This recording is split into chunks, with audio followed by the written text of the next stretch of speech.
नमस्कार, मैं हूं राम कुमार वर्मा, स्पिरुलिना उत्पादक किसान, राजस्थान के जिला हनुमानगढ़ के तहसील नौहर से। स्पिरुलिना खेती की सही जानकारी हेतु आप हमारे चैनल के साथ जुड़े रहें और सभी वीडियो को ध्यानपूर्वक देखें। आपका कोई भी प्रश्न हो आप कमेंट बॉक्स में भी लिख सकते हैं, व्हाट्सएप मैसेज में भी लिख सकते हैं। हमसे संपर्क करके आप उसके बारे में जानकारी ले सकते हैं।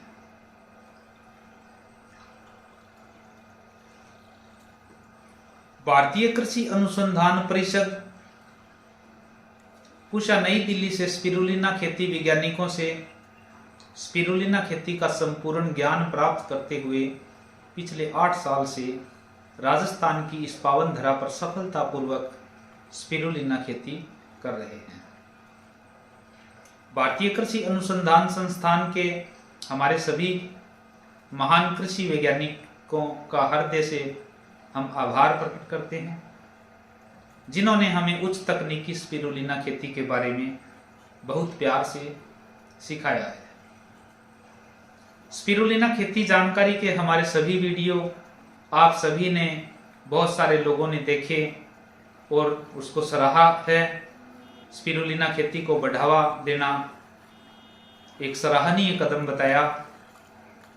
हम आप सभी का बहुत बहुत हृदय से धन्यवाद ज्ञापित करते हैं। वह परमात्मा से आप सबके उज्जवल भविष्य की कामना करते हैं। आज हम बात करेंगे स्पिरुलिना खेती शुरू करने से पहले अपने क्षेत्र के बारे में कुछ बातें जानना जरूरी है। तो आप सभी भाई बहन जो भी स्पिरुलिना खेती की जानकारी के लिए ये वीडियो देख रहे हैं, तो आप इस वीडियो को अंत तक देखें। आप पूरा देखेंगे तभी आपको सब समझ में आ जाएगा। सारी बातें जब वीडियो बनाते हैं ना, तब याद नहीं रहता, दिमाग से इधर उधर हो जाती है, कुछ पॉइंट्स पे बात करना भूल जाते हैं। इसलिए कल समय निकाल के एक छोटी सी स्क्रिप्ट तैयार की थी। इस आधार पे बात करेंगे, इसी प्रश्न पे बात करेंगे। तो आप ध्यान से वीडियो को पूरा देखिए, आप हमारे साथ जुड़े रहिए, चैनल को सब्सक्राइब कर दीजिए और जब भी वीडियो आए उसको आप देखते रहिए। हर तरह का स्पिरुलिना कल्टीवेशन से संबंधित सवाल है आपको उसका संतोषजनक हम उत्तर देने की पूरी कोशिश करेंगे। नंबर 1, सबसे पहले ये जांचें कि जहां पर आप स्पिरुलिना खेती करना चाहते हैं उस एरिया में मौसम कैसा रहता है। आपके क्षेत्र का मौसम कैसे रहता है, यहां उच्चतम कितने डिग्री सेल्सियस तक तापमान रहता है, न्यूनतम कितना डिग्री सेल्सियस तक रहता है। स्पिरुलिना 10 डिग्री सेल्सियस से लेकर 50 डिग्री सेल्सियस तक के तापमान में बहुत अच्छे से उगा सकते हैं। अपने एरिया के मौसम के बारे में इसलिए जरूरी है कि अलग अलग मौसम के हिसाब से इसका मैनेजमेंट का जो तरीका है वो थोड़ा अलग रहता है। इसलिए आप इसके बारे में भी जानकारी ले सकते हैं। हम आपको पूरी जानकारी बताएंगे कि किस मौसम में स्पिरुलिना खेती का मैनेजमेंट किस तरह किया जा सकता है।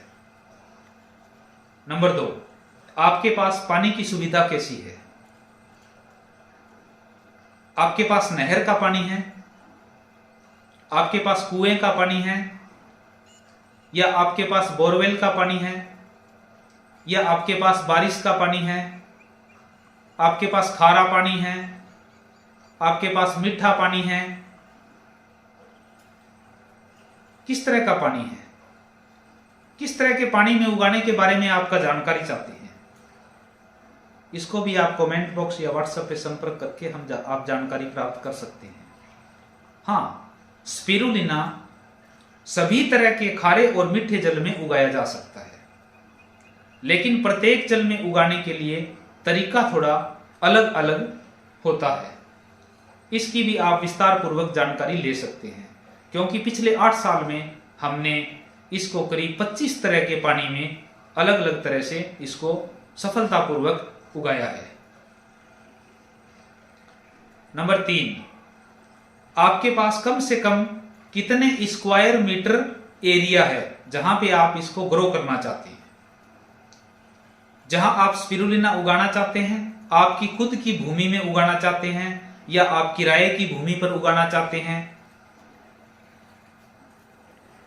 आप सिर्फ सीखने के लिए उगाना चाहते हैं या कॉमर्शियल पर्पस यानी एक व्यापार के रूप में आय अर्जित करने के उद्देश्य से आप इसको शुरू करना चाहते हैं। अगर सीखने के लिए उगाना चाहते हैं तो 200 मीटर एरिया में भी आप उगाकर इसको सीख सकते हैं अच्छे से। कमाई करने के उद्देश्य से शुरू करना चाहते हैं तो आप कम से कम 100 मीटर का एरिया आप लेके चलें। 100 मीटर एरिया में कम से कम शुरू करें, ताकि आप अच्छे से सीख भी सकें और आपके एक्स्ट्रा सीखने का कोई चार्ज भी इसमें ना हो, खुद के ये खर्चे भी अच्छे से पूरे कर लें। और इसमें आप चाहें तो इसका तरीका है, इसमें अच्छी आप आमदनी प्राप्त भी कर सकते हैं, वो आपके ऊपर निर्भर करता है। खुद की भूमि या किराए की भूमि, इसमें क्या फर्क रहता है कि जैसे हमारी खुद की भूमि है जहां हमें कोई ये बोलने वाला नहीं है कि यार आज यहां से हटाओ सिस्टम को, तो वहां तो आप स्ट्रक्चर बनाएं, वो स्थायी भी बना सकते हैं, परमानेंट बना सकते हैं, उसमें अच्छा इन्वेस्टमेंट कर सकते हैं। अगर आप किराए की जगह में अगर इसको लगाना चाहते हैं तो उसके लिए भी आप जानकारी ये ले लें कि किस तरह का स्ट्रक्चर आपने वहां पर बनाना चाहिए। कारण हो सकता है किरायादार 1 साल बाद आपको ये बोलें कि यार हमारा प्लॉट तो खाली करो, आप किसी दूसरी जगह इसको करो। तो हमारा उस तरह का सिस्टम होना चाहिए जो सबसे सस्ता, सुंदर, टिकाऊ और ट्रांसफरेबल, एक मोबाइल सर्विस की तरह, जिसको जब मर्जी आप एक दिन में ही वहां से उठा करके दूसरी जगह आप आसानी से उसको स्टार्ट कर सकें। इसलिए यह भी देखना जरूरी है, क्योंकि अगर किराए की भूमि है, अगर वहां स्थायी स्ट्रक्चर बना देंगे और साल या 2 साल बाद उसको अगर भूमि को खाली करना पड़े तो फिर समस्या आ जाएगी। जो निवेश किया गया पैसा है वो सब बेकार हो जाएगा। इसलिए यह ध्यान रखना जरूरी है। नंबर 4, आप कितना निवेश करके स्पिरुलिना खेती शुरू करना चाहते हैं। आप थोड़ा सा निवेश करके, आप 10,000 निवेश करके स्पिरुलिना खेती शुरू करना चाहते हैं, आप 50,000 रुपए इन्वेस्ट करके खेती शुरू करना चाहते हैं, आप 3 लाख रुपए निवेश करके स्पिरुलिना की खेती शुरू करना चाहते हैं, उन सब का अलग अलग तरह से परिणाम मिलने हैं। लेकिन हाँ, आप शुरू 10,000 रुपए का निवेश करके भी स्पिरुलिना उगाना शुरू कर सकते हैं। उसमें फर्क क्या रहता है ज्यादा निवेश में और कम निवेश में? कम निवेश करके अगर आप शुरू करते हैं तो उसमें थोड़ी रिस्क ज्यादा रहती है। ये ग्रुप में सरवाइव करने वाली एल्गी है, उसमें टाइम ज्यादा लगता है, उसमें पेशेंस ज्यादा रखना पड़ता है, धैर्य रखना पड़ता है, लंबा समय लगता है शुरू होने में और ध्यान ज्यादा देना होता है। थोड़ा ज्यादा अगर अच्छा निवेश करके सिस्टमेटिक ढंग से पूरे इंस्ट्रूमेंट के साथ, पूरी सुविधाओं के साथ अगर शुरू करते हैं तो उसमें रिस्क कम रहती है और जल्दी उत्पादन शुरू होता है और अच्छी गुणवत्ता भी आती है। नंबर 5, आप स्पिरुलिना खेती में कितना निवेश करके महीने की कितनी कमाई करना चाहते हैं, उसके बारे में भी आप विस्तार पूर्वक जानकारी कमेंट करके या व्हाट्सएप मैसेज करके ले सकते हैं। आप चाहते हैं कि हम एक उदाहरण स्वरूप 1 लाख रुपए निवेश करके और हम 25,000 रुपए महीना कमाना चाहते हैं, तो इसके लिए हमें कैसे उगाना होगा और क्या क्या उसमें वर्किंग रहेगी। तो हम आपको आपके बजट के हिसाब से हम आपको विस्तार पूर्वक जानकारी दे देंगे, जिससे आप अपने बजट के हिसाब से, अपने समय के हिसाब से आप शुरू कर सकते हैं। आप पार्ट टाइम स्पिरुलिना खेती व्यापार शुरू करना चाहते हैं या आप फुल टाइम शुरू करना चाहते हैं, उसके बारे में भी आप पूरी जानकारी ले सकते हैं हमारे यहाँ से। इसको पार्ट टाइम भी कर सकता है। एक कर्मचारी आदमी है, सुबह 9 बजे ड्यूटी पे जाता है, शाम को 5 बजे आता है, और वो साथ में ये चाहता है कुछ मैं अतिरिक्त भी करूं, जिसमें उनकी इच्छा है कि स्पिरुलिना उगाएं।